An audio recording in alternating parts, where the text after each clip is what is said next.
terms of the feedback that I've received for my teaching, yes, I've certainly gotten great feedback, both from, and constructive feedback from colleagues and from students. The feedback that I've gotten from colleagues, a lot of that has to do with structural issues, how one should write a syllabus, what issues one should anticipate in terms of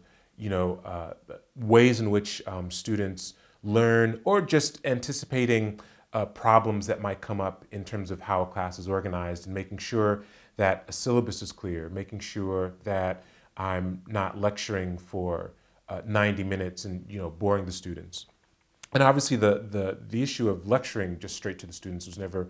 really a problem for me. One of the issues in terms of students that I have encountered is the issue of content matter, and of making sure that all students are engaged in content matter. So I'll start with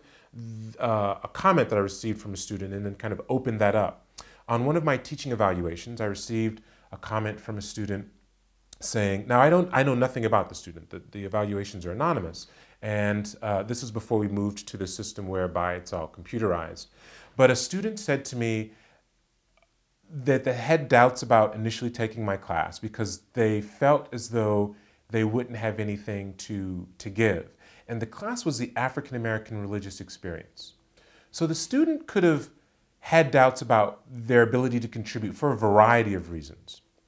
I suspect one of those reasons might have been that the student was white and felt as though that to participate in a class on the African American religious experience meant that the student could only really participate substantively if they could speak from personal experience that in some way related to this thing that we think of as the African American religious experience.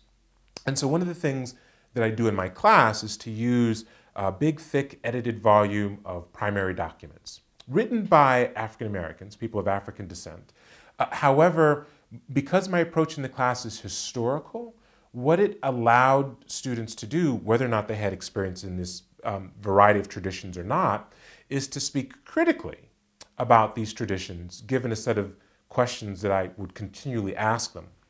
about these primary documents. So I think in the case of this one student, she felt as though she could contribute in the class to the subject matter in very important ways because the class was forcing her to think critically about issues that were important, not just for African Americans or for African American religion, but issues that are important for any people, any group of people, in an American context and even in a global context.